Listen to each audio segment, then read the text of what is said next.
Dedication,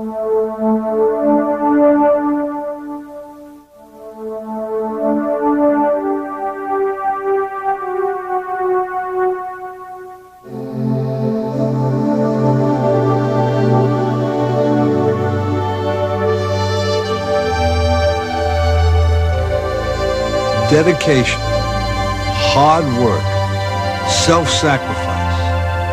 That's Larry Bird.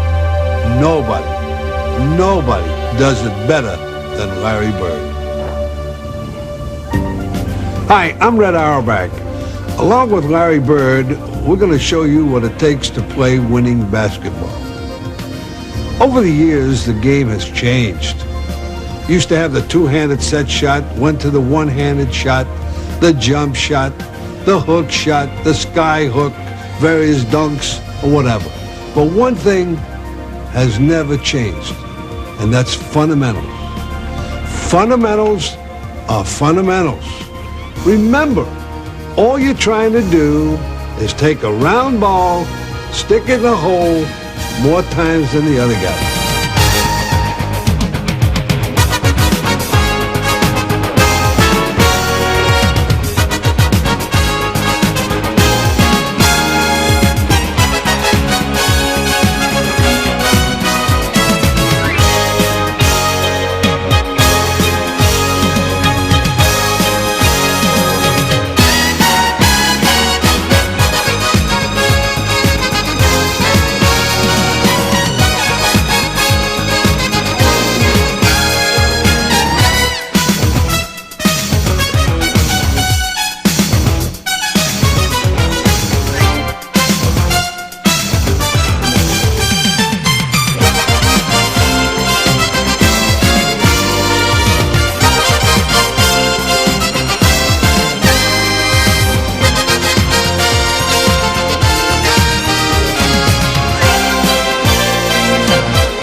Winning is great.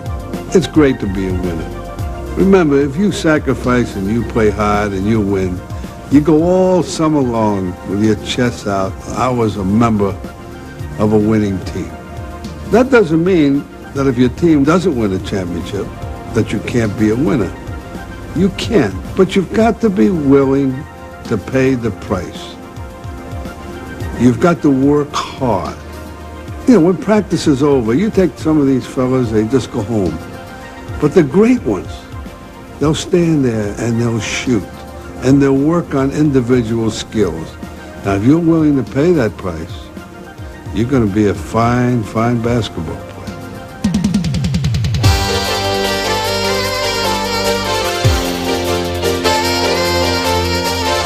We're going to show you what it takes to become a good shooter. There's a lot of work that goes into that. The most important thing in shooting, after you learn the techniques, which you'll see now, is not to practice from too far.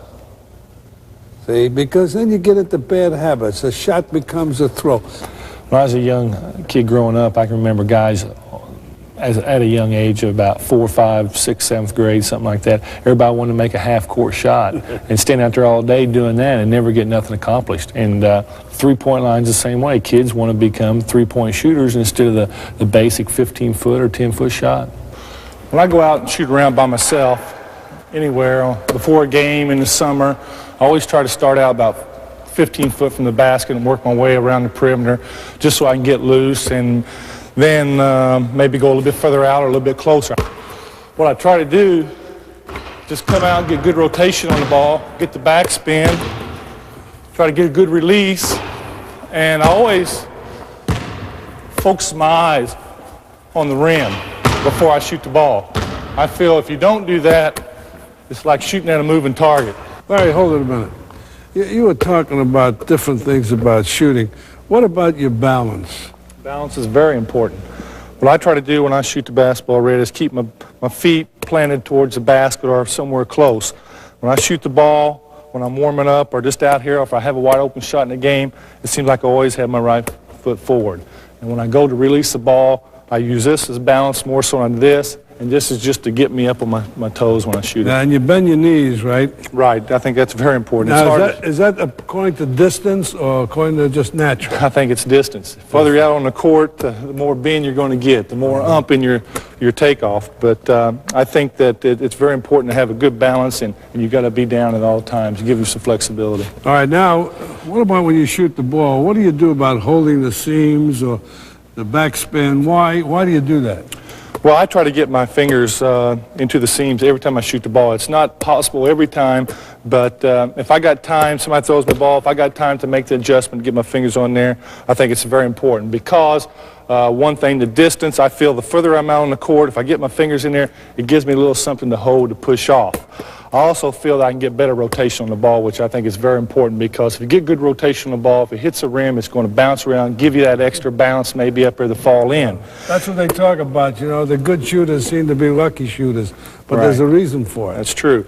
The other reason I like to get my fingers into the seams is because if I don't, it feels like a beach ball to me. It don't feel right. The ball does not feel very good in my hands at this position. Now, what do you do with your, for example, your head? My head is always, my eyes are always planted on that rim. You don't watch the ball. Never watch the ball. It's all feel. I think consistency is real important when shooting the ball. I try to have the exact same motion each time I take my shot. As I bring the ball up, my elbow is in, my wrist is bent back, I push off with my middle two fingers, and I follow all the way through, extending my arm and wrist as if they were going right through the basket. Like when you shoot the ball, how far back do you bring it? Well, I take it up to the side, Red, where I can see it out of the corner of my eye. The one thing that I've always learned, if I brought it back any further than that, it's more of a throw than a shot. So when I take it up, I feel more comfortable if I just take it to the side of my head and just follow through. If you take it too far back, what happens? I don't have really no direction of the ball. I don't really know where it's going to go. It's more of a throw. Of course, me, you know. Don't mess with success. You don't have to be a picture shooter. No matter what you do, as long as it works, stick with it. Larry, when you shoot the ball, you very seldom take a jump shot. Why? Well, the further I am from the basket, the less I want to jump because I think I have to have good balance in my feet. I have to be able to be planted and go up. I really don't get that much air time, but I do just get enough to get the ball up over the rim. But if I'm in the lane 13, 12, 10 foot and somebody's on me, I do have to jump a little bit higher. But I'd rather stay on the ground because I'm not a great leaper, but I think I can get away with it out on the court if I keep my feet planted and keep good balance. A lot of people think the bank board is just to hold the rim and net in place. But remember, the bank board can be one of your best friends. I feel that there's a variety of places that you can place the ball off the backboard easy enough for the ball to drop in. As shown here, there's 4 or 5 or 6 different spots that I can place a ball in the same area and you can still go in for 2. Every time you look at the backboard, remind yourself that the back of the rim is only 6 inches from the backboard. So all you have to do is touch the board. It's an added plus. It's a big plus. Use it wisely.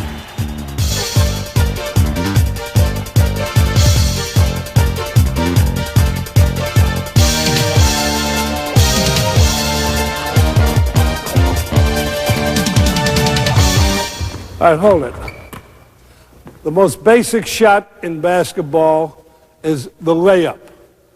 Now you could shoot it with your hand under the ball, or you can shoot it with your hand over the ball. Always remember, you don't throw the ball. You've only got 6 inches between the backboard and the rim. All you've got to do is touch it. Use the hand opposite from the foot that's on the floor when you jump. And when you jump straight up. And you do that by throwing your head up. And you jump with your left foot, and your right hand will throw it. Always remember, be careful about being cute. That is coming down and spinning the ball. Coming down and throwing the ball. Or coming down and using a finger roll. That's the worst thing you could do. Let the Michael Jordans and the Dr. J's, they could do it. They got the big hands and they're professionals. But always remember, a layup is a layup. If you're free underneath the basket and you can dunk the ball, don't fool around. Just stuff it in. Players today, every once in a while, get carried away and they want to have showtime. They want to play to the crowd. So they slam it hard, and a lot of times it hits the back rim or it hits the front rim on the side and pops out. Remember, what you're trying to do is score. You should always take the open shot. If you know you have a good shot, it's your job to take it. When conditions are right, I'll even take the three-pointer. I'm always confident that if I practice my fundamentals, my ability will come through under pressure. I figure I can either make the shot or create an opportunity to score by taking it to the defense and get fouled. Foul shots are often called free throws. That's just what it is, a free throw. Now, Larry, you've just been fouled. You got two of them. What goes through your mind? Well, the first thing I like to do is relax. After run up down the court for 2 or 3 minutes, you get a little bit tired, and you don't want to step the line real quick because you do have plenty of time to shoot them. So what I like to do is take my time, step to the line, relax, block everything out, and just concentrate on that rim. I always take a couple dribbles, mess with the ball a little bit, then go down, bend my knees a little bit, and relax. Now, wait a minute. I gave you 2 free throws. You made one, and you stepped back. Why did you step back? Well, I always feel that a guy that shoots a free throw and stands on the line is just adding pressure on himself. What I like to do, I like to get away from the line, go through all my thinking again, wait till the official gets through arguing with all the coaches, all the players, regroup, come back to the line when the official's ready to give me the ball, and start all over again. I think I'm a better free throw shooter because of that. Right, when you got these 2 free throws coming, does it ever go through your mind the score, or you might miss one, or what? I never, ever think I'm going to miss. Every time I walk to the free throw line, I always add up 2 points. Well, I'm going to tell you something. When I sit in the stands and you're playing out there, I look at the score, I automatically add 2, I'll tell you that. That's added pressure. Great shooters are not always great scorers. The reason being, just because you could shoot doesn't mean you know how to use a screen. Doesn't mean you got that real great hustle. It doesn't mean that you know how to fake and feint and get open for your shots. But a great scorer usually has both. Let's watch it. DJ has the ball about 15 feet from the basket and sees me open underneath, but I've decided that I have a big man on me, so I go outside, fake the outside shot, get the defensive man leaving his feet, take the ball into the basket, seeing that there's 2 or 3 defensive players standing there waiting for me, guarding my right hand, I take the ball up left hand and bank it off the board. Ball fakes are a very important part of the game. I like to use them to release defensive pressure and make them stay back off of me, or make them either get up close to me so I can make a quicker move going left or right. Some of them I use, I like to fake right and go left, or I like to fake left and go right. The one that I like to use the most is a head and shoulder fake, because if you don't react any quicker than that, it's always 2.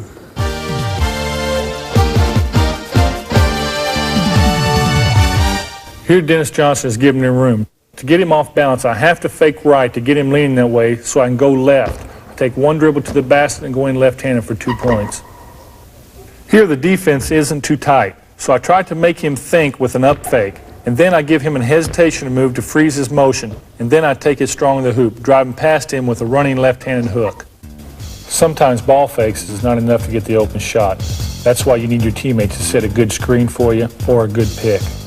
To me, a pick and a screen are 2 different things. When I think of a pick, I think of myself having the ball and a guy comes out and plants a good pick on the defensive man where I can come off for the shot or run the pick and roll. A screen is when I'm without the ball and I move to get myself open and come off a screen for a jump shot from 10 or 15 feet out. I think it's just things that people say you can't do and you try them. It's a situation where, you know, you always want to see the one shot or the one pass that's never been made, and since I got the green light, I'll try anything.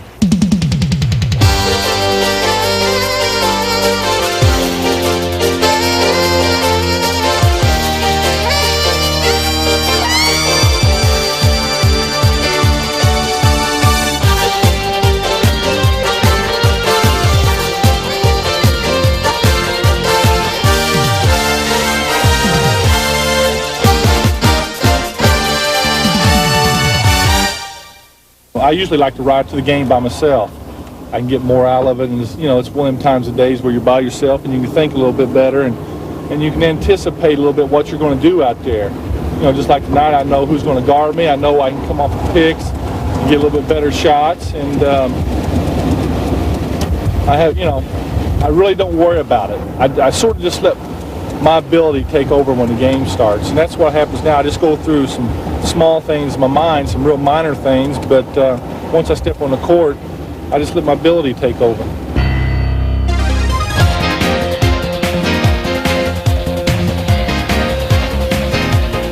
Someone has to bring the ball up.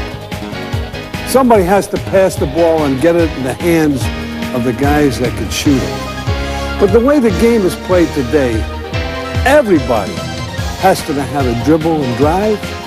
Everybody knows and should know how to pass the ball. Because if you want to play winning basketball, you can't lose that ball. You got to be a good dribbler. You got to be a good passer. Now let's see how to do it. Here's Jerry Seasting showing you the various techniques of dribbling. Hey, Ray, what is all this? They go between their legs while they're dribbling, even in a ball game. Yeah, a lot of times they do that, Red, to get away from the defensive man. As you notice, Jerry, right now, he's working on hand speed, and he's working on different situations in case he rises in a game where he has to go down the floor real close to get the ball. He learns how to dribble close so he can get away from the defensive man. As you notice, his eyes are always looking ahead, always looking in front of him, and he's trying to protect the ball. These are different moves you can work on to protect the ball from the defensive player. I guess they do that because after a while the ball becomes a part of them. That's right. You've got to do these things because you never want to be in a situation where you have to worry about putting the ball on the floor going left or right. You've got to be able to think that the ball is part of your hand. Now, this is one of the few team games where you can do a lot of things by yourself. That's right. This right here can be worked on anywhere. Driveway at home, basement, just about anywhere in the neighborhood. These are things that are very important in the game of basketball. You don't have to use all of them during a game. I don't think it's very necessary to go behind your back 50 times during a game or through your legs, but there are some instances where you have to get away from the defensive pressure. When you dribble, you must always be aware that the floor is smooth, the ball is round, that it's going to come back up to you, so you don't have to watch it. So you keep your head up. You bend your knees. Keep the dribble low. Use your other hand to protect the ball. Remember, the ball is controlled by the fingertips, so that the hands must remain soft and you feel the ball as you dribble. When you're starting to drive towards the basket, the first step makes all the difference. Watch Jerry Seasting fake, and as he moves to go around Sam Vincent, he steps as far as he can to put the ball past Vincent. So he's already beaten him with just the first move. When a player is coming up the court, he needs a lot of skills to get by the defense. Here Jerry Seasting uses the crossover dribble. He knows when he's going to use this while the defense does not. Therefore, the man who is dribbling has the advantage. Now remember also that he does this without breaking speed or rhythm.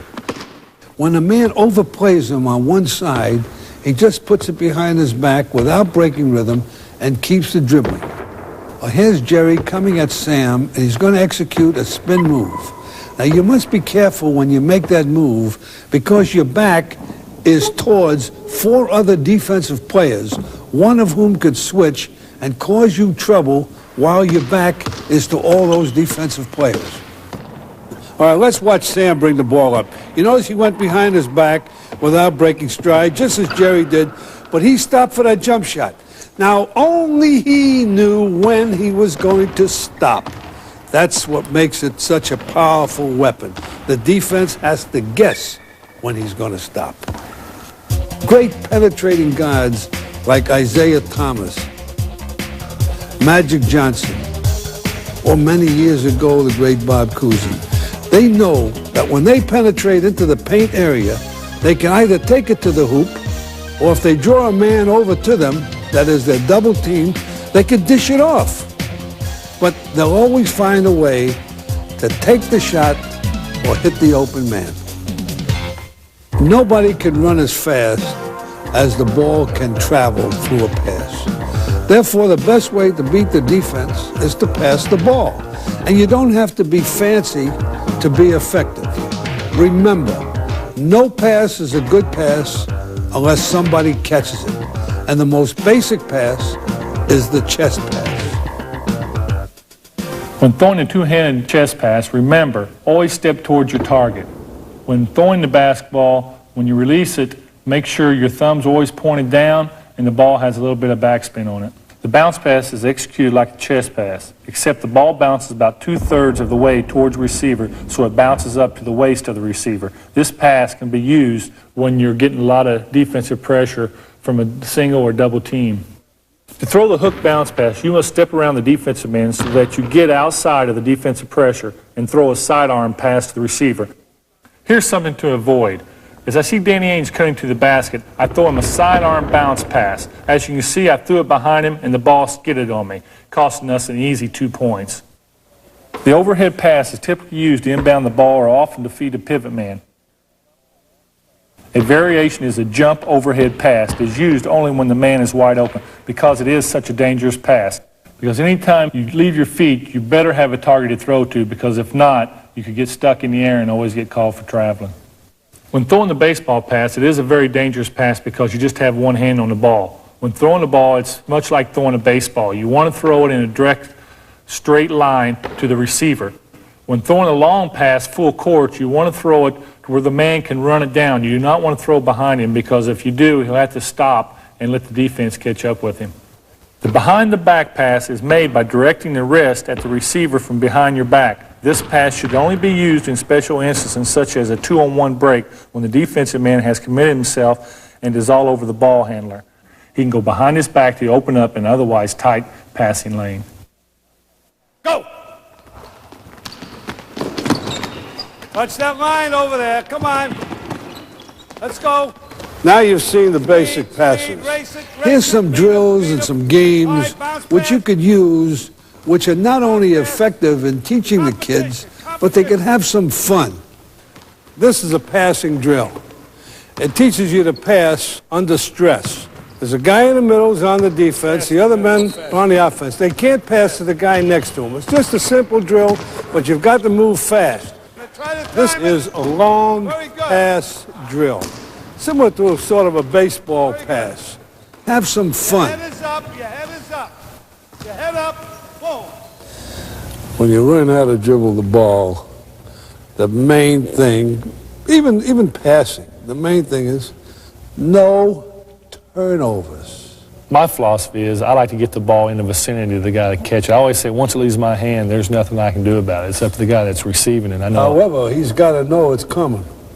I mean, sometimes if he's out there and you throw it real hard and he doesn't expect it and he drops it, I think it's the fault of the guy who threw it, not the guy who didn't catch it. In certain situations, but I think if you throw a pass to a guy, if his defensive man's behind him and a guy slides around, knocks it away and steals the ball, I think that's the fault of the guy receiving the pass. Well, that may well be, but suppose a lot of times the guy goes up for a shot, and he changes his mind. All of a sudden you throw a hard pass at him and it goes off his hands. You can't blame the guy whose hands it went off. You got to blame the guy who passed the ball. Well, my situation, I don't usually worry about it. If I go for the shot, it's going towards the rim.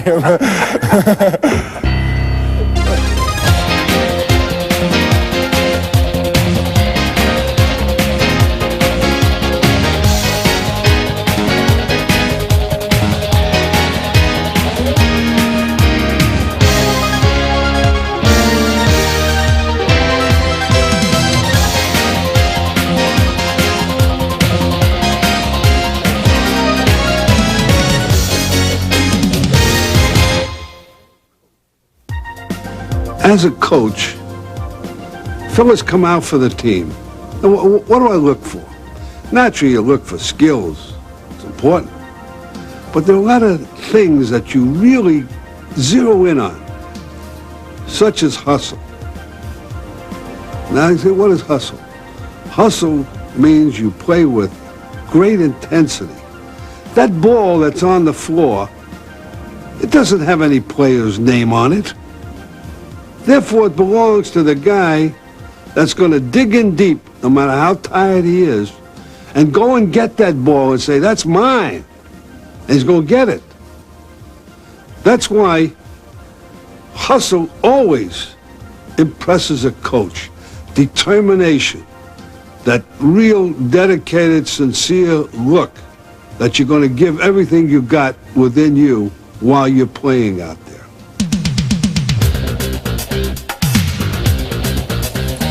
Larry, there's an old thing going around for years that you don't make a ball club with defense. You don't get the big salary with defense. And I think that's a lot of bunk. I think if a coach knows what he's doing out there and a guy knows how to play defense, he could contribute to that ball club. Well, that's true, because I think from playing on the Celtics that we get a lot of our easy baskets because we play great defense. Once you slap the ball away, or you intimidate a shot, or you get a long rebound, or make a guy kick the ball out of bounds, we run off the mistakes they make, and defense causes them. Well, your defense triggers your offense. But basically, in playing defense on a man-to-man situation, you've got to have determination. You've got to be willing to sacrifice your offense, because defense is work. It's hard work. And the guy that works so hard, he has to give up part of his offense. There's no question about it. But the guys that go out there and just talk about the defense, like from a standpoint of a full-court press or a man-to-man defense or a two-man trap or all those crazy defenses, what is it? Work. That's true. You can play any defense and win. You know, the points you made about guys sacrificing their offense for the defensive end, we got prime examples on our team. Dennis Johnson is a great defensive player. He's a ball hawk. He gets all over the ball, and he anticipates a lot of offensive moves, enabled him to make a good defensive play. He's able to force key mistakes by the other team because he has good basic defensive maneuvers. Here, Dennis Johnson, guarding Danny Ainge, is going to show us how to play good individual defense. Basic defense. There are 3 to 4 very important parts you need to know. First is your arm's distance away from your man. Second is your stance, with your shoulders in line with your knees, everything in line with your feet, and you're in a crouched position. The third, the most important, you need to know your man's strength. If he's better going right, you like to push him left. And as he goes that way, you slide your feet or shuffle your feet to try and catch up to turning back the other way. And as he gets closer into the bucket, you want to body up a little closer to make it harder for him to get the 2 points. All right, hold a minute. Hold a minute. Dennis, I was watching you, and I was watching your feet in particular. Do you advocate guarding a man with your feet parallel, or would you like the balance where you have 1 foot forward? Never straight up.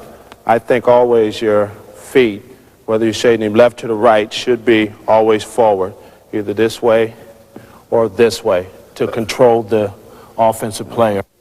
You notice how his back is straight and his head is up, how he's concentrating on Danny. Now that's very important. Also, we like to have 1 foot forward so you get the good balance and you can move easier laterally. Playing basic defense involves staying in the right position. It's very important that you learn to watch your man, study him, and then be able to tell from his position what type of movement he's going to attempt. DJ will show us how it's done. As he jabs to my right, you take a step back. And to the left, my left, you take a step back. As he pulls the ball back up for a shot, you take 1 step forward with your body in front of him. When he puts the ball down, you know he cannot shoot the ball, so you back into your defensive position. Sometimes you're not going to be in the position to play the man with the ball. More than likely, you're going to be in what we call a helping defense. That's with the ball at the top of the key, you guarding your man out at the opposite side of the key, and what you would like to do is be somewhere near the middle or check up, and if your man breaks towards the bucket, you would like to take 1 slide back, pivot around, and deflect the ball down. Everybody wants to steal the ball. But it can be dangerous to try because more often than not, the offensive man will go by you and get free. Or you might even be called for a foul. Here, DJ describes the right way to go for a steal. As I'm playing my regular defense right here, at no time at all I'm ever thinking about stealing the ball. I'm trying to lead the man into a point of help or the best position I possibly can until that man crosses the ball across his body, and if that happens, I reach out, I flick my wrist without making contact and steal the ball. As a defensive player, you have to learn to react to picks and screens. And this involves communication and the basic defensive switch, because the offensive man sets the screen and the back man on the defense calls the switch because he can see the play develop. Notice that DJ drops off Larry to help out in the middle, but that he stays within reach of the passing lane. As I said, I think that the back man should call the switch because he can see the play. But Larry disagrees. I think it should be the man getting picked because only he can tell if he can fight around the screen, which should be his first priority because it avoids a lot of mismatches. Well, I'll tell you, as long as you're talking and you have good communication, I'll agree. Maybe both systems could work. On the Celtics, we gear everything towards the middle to Kevin McHale and Robert Parrish, who are great shot blockers. It takes up for a lot of slack on my part because I'm not a great individual defensive player. I'm a team defensive player. Yeah. And I think you can work them together. And when DJ's man beats him, I'm there to help him. When my man beats me, Kevin's there to help me. And it's not always all individual. You know, you can work around the team aspect of it too. You know, Larry, today when scouts go out, they come back with a lot of X's and O's and the drawings all around there. This play, that play. To me, that's a lot of bunk. If you are concentrating and talking to each other and seeing what's going on, you could stop any play that way. You don't have to memorize the play because they could double cross you and have a reverse. That's right. Once you're geared to going one way all the time, all of a sudden they put that extra little back door play or something in there. It's going to mess you up. But speaking or talking on defense is a very important part. Robert Parrish is the best I ever played with. He's always talking on the defensive end. He never says nothing on the offensive end, but he's always talking on the defensive end to help you out, and I think it's very, very important. You know, Larry, there's an old saying, when you're tired out there, but you're so good that the guy's got to be out there, you never rest on defense. If you're tired, you rest on the offense. That shows you how important defense really is. Buck Williams is on low post. Kevin knows he's got all kinds of help to the middle. Buck gets the ball, looks. Jerry Sistine comes down to double team. He throws it back out to the top of the key. As the ball is thrown back into Buck Williams, I anticipate the pass, steal it, look up court, see DJ open, throw the baseball pass for an easy layup.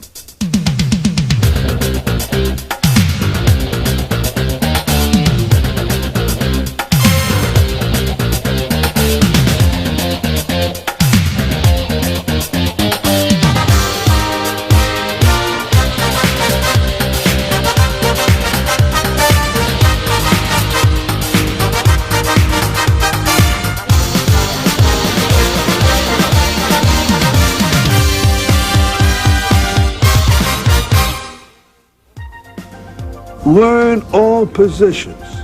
Learn to be a point guard. Learn to be an off guard. Learn to play from the corner position. And there are times when you might go into pivot anyway, no matter what your size is, if the guy guarding you is smaller. So you got to learn some pivot play. For example, you got a lot of professionals today that are playing forward, that all of them were centers in college. You have a lot of players playing guard who prior to that time, whether it's in college or professional, that were forwards, and they've got to adjust. So think about that and work on it.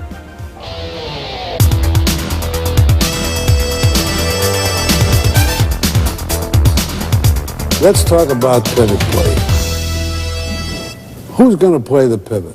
Who should play the pivot? A lot of people think that the big guy's got to be in the pivot. Why? Because you're close to the basket. He's going to get the better opportunity to get rebounds. I don't buy that.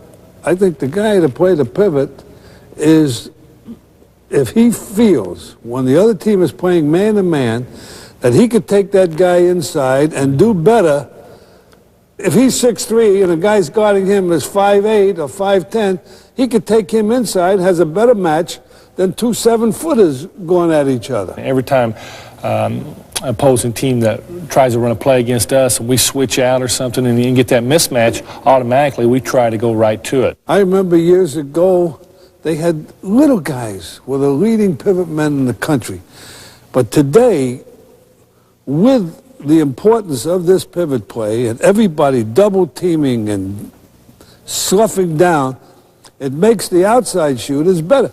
Hey, you became a pivot man. You've been in there a lot lately. Yeah, I try to, when I go down to pivot, I try to draw the double team so guys like Danny and DJ get the open shot. But if they don't, with my size, I usually have the advantage of the guy guarding me, and I try to take advantage of it. If not, and the double team comes, I just swing the ball around to the open man, and we try to get an easy shot out of it.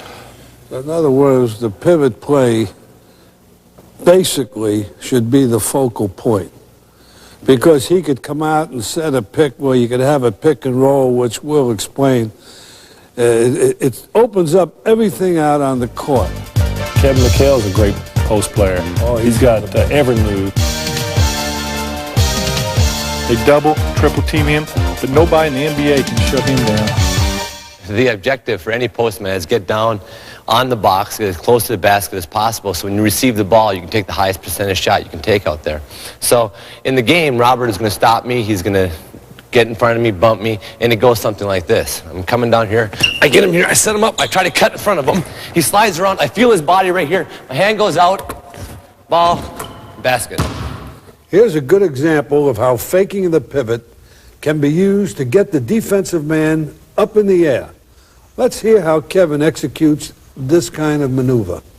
Okay, I've received the ball down low on Robert. Robert's a very good defensive player, so I want to make him move. I'm thinking to myself, if I just go up and shoot it, he's going to block the shot. So I'm pushing him here to the middle, making him respect that.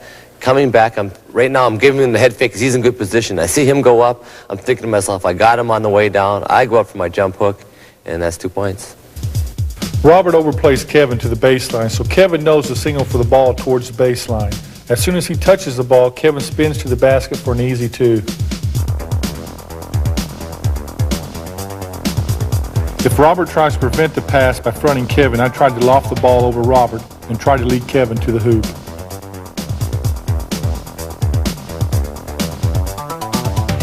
By now, Robert respects what Kevin can do if he gets the ball in his spot in the box, so Robert cuts him off. I see this, so I throw the ball to the middle, and Kevin has the ability to take a fall-away shot that's almost impossible to block. When post players can do all these moves, they become almost an unstoppable force inside. I'm starting to feel I have a good position now.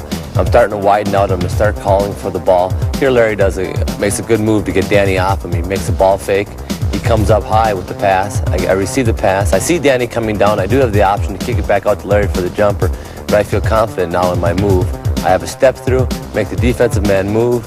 I go up, extend, use the board with the jump hook, and 2 points. When Robert Parrish is in the post, he uses his quickness very well for a big guy.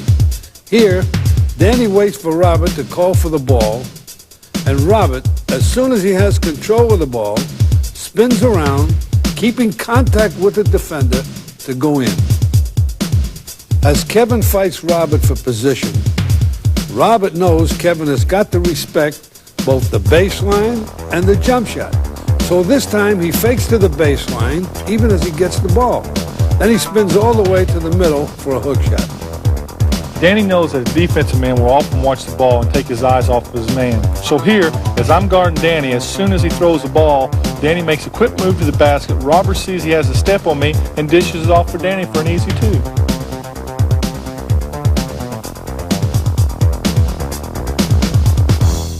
When Kevin gets the ball in position, but he draws a double team, he quickly looks back out to see if I'm in good position to take the open shot, and he gets the ball right back out to me. Here, Kevin, after getting his position against Robert, gets the ball down low. but he sees that I have height advantage over my man. So Kevin dribbles out, clearing room for me to establish a post position. Kevin sees Danny overplaying me, so he leads me to the baseline for a quick spin to the basket.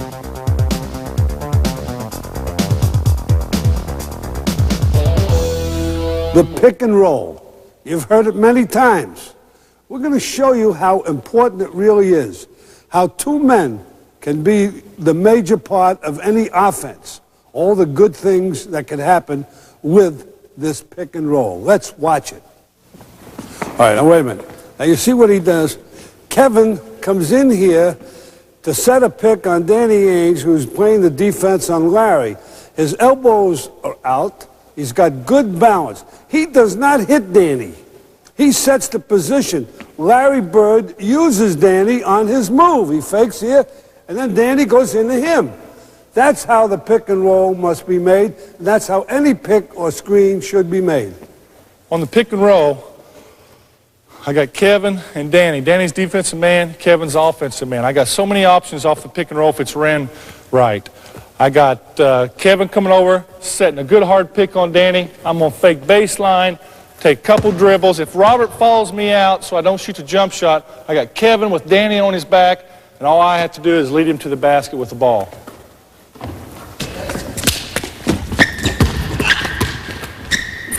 The other options that I have, if Kevin comes over to set a hard pick on Danny, Danny fights over the pick, I come off, Kevin fights his way down to the post. I got a little bounce pass to him to try to lead him to the basket. Another one is, Kevin comes over and sets a hard pick, Danny trails out, Robert follows Kevin, I come off, take a couple dribbles for the jump shot. The other option that I have, which is a good one, if Danny sees a pick coming, he anticipates a pick and jumps out, I fake to the pick and drive baseline for the layup. Or the man that's setting the screen can fake the pick and break to the basket. The last option, which is probably one of the toughest one to do because there's two picks involved, is Kevin comes over and sets a pick on me, Robert jumps out, I can't go anywhere, so I throw it back to Kevin, set a good pick on Danny, roll to the basket for the layup. A good pick.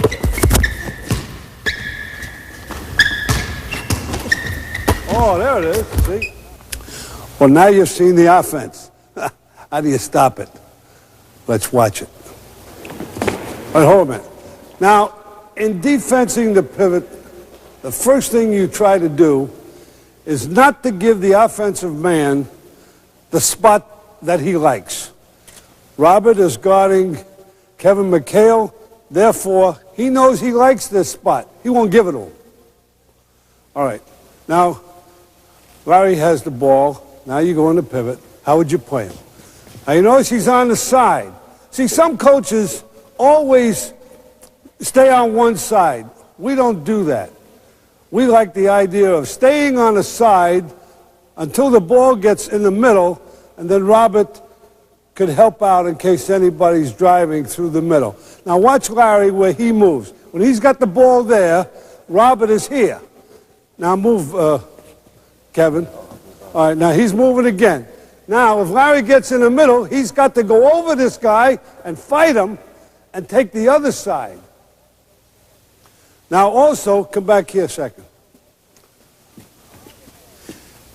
Robert knows that if Larry throws a high pass, he'll get help from the offside, from the weak side. One of his players will help out. But if by chance he does it wrong and he gets on the other side, get on the other side. Now all he's got to do is lock him in and go in for a hoop right there, and he has no chance of any help. So that's why you play on this side. You don't give him the baseline. All right, let's go through that one more time. Now watch Robert on this. He's there. He's there. Now watch him make the move. There. Now that's the way you got to pivot. Remember, first thing you do, don't give him the spot he wants. After that, stay on the baseline side until they get to midcourt and fight your way over and get on the inside. Everybody in basketball talks about blocking shots as if they all know how to do it. There's a right way and there's a wrong way and there's no way. We're going to show this to you. That's a block shot. You smacked it out of bounds. They got the ball. We accomplished nothing. Well, maybe a little intimidation, but it's not worth the effort. Let's do it right. Let's block the shot where we either keep it in play or we get the ball. All right, go ahead, Danny. Come on. That's the way. Perfect. Beautiful. Now let's hear what's going through Kevin's mind as he makes the defensive play and gets the block. Okay, Danny needs to make a good move here and go by Larry. And now I'm thinking to myself, I don't want to give this guy the option to pass or shoot. I want to make him shoot. I want to take Robert out of the play. So I'm down. I'm ready to make the defensive play. I see him coming in. I wait. I go up, try to deflect it softly to Larry, and right there can start a fast break. The important thing in making the block is not to leave your feet until the offensive man goes up for the shot.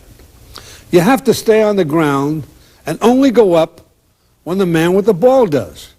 When you make the block, always try to control it. Hit it softly. Try to hit it to one of your teammates. Let's talk about block shots. I know you're a very good intimidator and very good at blocking the shots. And one thing that I've always seen in your ability to block shots, yours and Kevin's and Robert's, is when you go up to block a shot, you don't swat it out of bounds. You keep it in play and you try to tip it to one of your offensive guys. In basketball, you want to play rough, you want to play aggressive with all of your body, except your hands when you're around the ball. When you're around the ball, your hands have got to be real soft and just be touching and controlling the ball. Believe me, it's fun to block shots, and I really like doing it. But as a player, when you're playing a really high-level game, you don't really think about actually blocking the shot. As a defensive player, I think much more about just forcing the guy to take a bad shot. Again, another really important aspect of the block shot is your confidence in your teammates, that you can go and block the shot and know they're going to cover behind you. And on the good teams like the Celtics, they do step in and cover behind you. And there's no way that a guy can be an effective shot blocker unless he's got a great defensive rebounder behind him, because, again, most of the shots you're not going to block. What made Bill Russell the best shot blocker was his ability to time the shot. He'd watch the offensive man until he went into his move, and then Bill would perfectly time his action to deflect the ball so either his teammates or he himself would come down with the ball.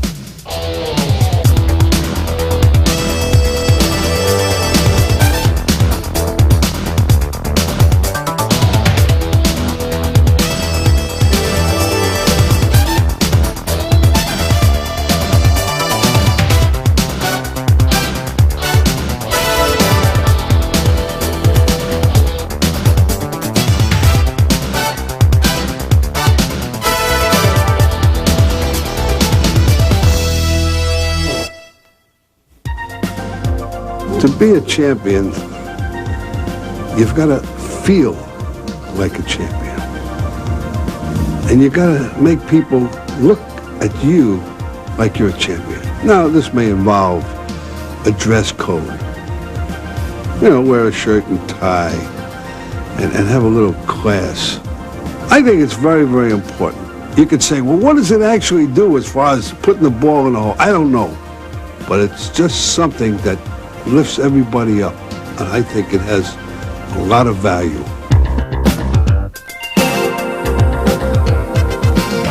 Rebounding. You must have the ball. You can't win without the ball. That's how important rebounding is. Let's take a look at it. To get defensive rebounds, you have to put yourself between your man and the basket. This is called boxing or blocking out. Blocking out is a very important part of the game. When I box out, I like to keep it as simple as possible. I like this man that I'm guarding to make contact with my hand or with my body. As he does that, I slide, turn into him, keep my elbows up, because if he goes right, I can ride him out, or if he goes left, I can ride him out. As I box out, what I like to do is watch the flight of the ball. I do never want to take my eyes off the basketball, because if you lose sight of the ball, and you're fighting him, you never know where it's going to go. But if you watch the flight of the ball, you can tell if it's going to be short or long. As the ball goes up, I want to watch it, put my body into him, ride him out of there, and I do not want him to push me underneath the bank board, because that takes away a lot of your rebounding area. Concentration. If I do not get the rebound, I definitely do not want this big stiff to get it. Here I'm looking to throw it into Kevin, but Robert's got him out of position, so I take the shot myself. Kevin tries to spin around Robert, but Robert gets inside, spreads out, and locks Kevin with his elbows. Then grabs the ball and quickly brings it into a strong grip. Robert then makes the outlet pass to start the fast break. It's important to block out all the players, including the shooter. And if this is done, your chances of getting the ball increase, no matter how it comes off the rim. If the shooter is not blocked out, he can break to the basket because he knows where it's going. And often, this will enable him to get his own rebound and be in a position to score. Let's talk about defensive rebounding in the outlet passes. I know you're very good at that. You go up and try to get two hands on the basketball every time and make a turn away from the defensive pressure and make that quick outlet to get the fast break started. Before I get the rebound, I take a glance at everybody on the court. And the guys who I'm playing with, they know when I go for the ball, there's a good chance I'm going to get it because I got good hands and I'm a good rebounder. And they know that as soon as I start going for it, they can start their move up the court. And I see where they start their move from. I know where they start to move, so that right when I get it, I'm looking to give them the ball and give it to them on the run. When you get a rebound, you turn and take that one or two dribbles. I think that's very good because I think that relieves a lot of pressure off of you and gets them guys sort of hanging back. The one thing that the guards on the opposing team see, if the big man's selling the ball, they're going to run right to him and say, I can steal the ball. If you take that one initial or two dribbles and they start coming back, somebody's got to be open, and you're very good at getting the ball to the outlet, and that's how we start our breaks. I like to play a speed game, and basketball, to me, is so much fun because it's such a fast game. And when you get that ball, you got to be thinking, getting it up court. You never want to bring it in here. You got to just get it and flick it out. Defensive rebounding, like defense, it's concentration and desire. You can't let up when the shot's taken. You have to watch the ball. You've got to make sure your man doesn't get around you. Offensive rebounding is one of the toughest aspects of the game. It's a battle for the ball. The main objective is to keep the ball alive. Often, this will take second, sometimes third efforts. Once you do this, one of your teammates may get the ball and you'll score that basket. As an offensive rebounder, the key is positioning. And for you to be in position, you have to get your opponent, the man you're playing against, out of position. And the way to do that is by faking him, setting him up in one direction so that you can come back in the other direction, and now you're in position to get the ball. That obviously happens both ways. I can fake baseline and then step in front here going to the boards. A real important thing when you're trying to get offensive position is to keep your arm on top of his arm. If your arm is underneath here, there's no way you're going to be able to get into good position.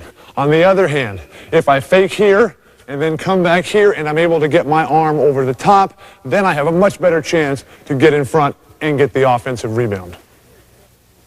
Here, Kevin sees me taking the shot, and before Robert can box him out, Kevin steps behind Robert and establishes position with his arms over Robert's. This puts him in the right position for the rebound. The same technique can be used from the wing. When Kevin goes up, I step around Danny, get my arm in front, and beat him inside for the ball and basket. Here, Robert doesn't keep contact with Kevin, so Kevin runs around Robert and goes in for the tip in. If Robert doesn't establish and holds his position, Kevin can push him under the basket where it's tough to get a hold of the ball.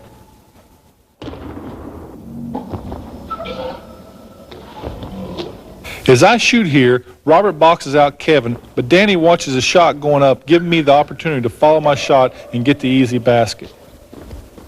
Here DJ takes the open outside shot. I'm on the weak side, anticipating the ball coming to my area. The defensive man is forcing me to go underneath the basket. I never lose sight of the ball.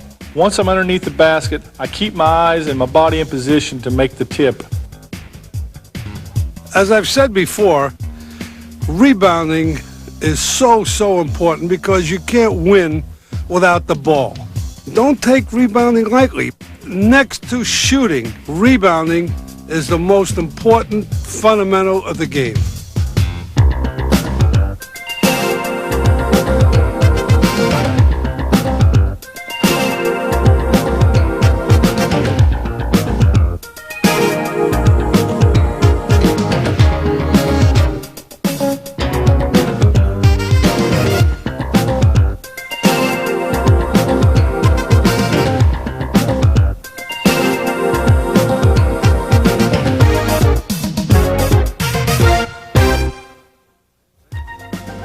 Basketball is not a faucet.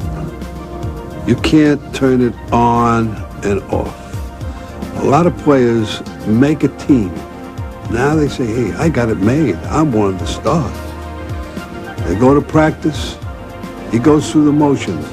He gives you what is called false hustle. And then comes game time, and these things are kind of ingrained in you, and before you know it, they're starting to give a little false hustle and so forth.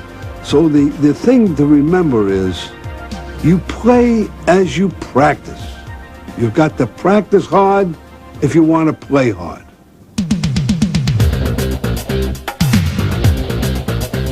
When you're talking about team play, you've got to realize it's merely a succession of individual skills, individual fundamentals. Take the fast break, for example. You've got to learn how to throw the long pass without curving it.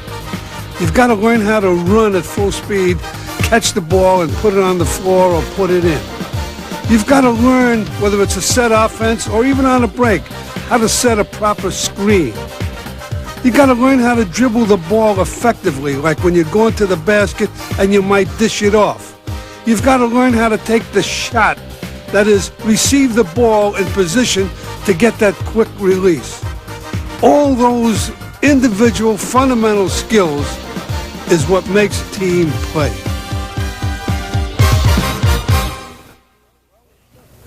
Well, we've just given you the basics of basketball, not only as a player, but as a coach or even as a fan. It also takes a lot of dedication, hard work, and a lot of luck. And remember, you have to play as a team.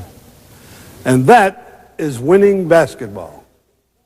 I can remember, it's not how you play the game, it's whether you win or lose. That's my motto.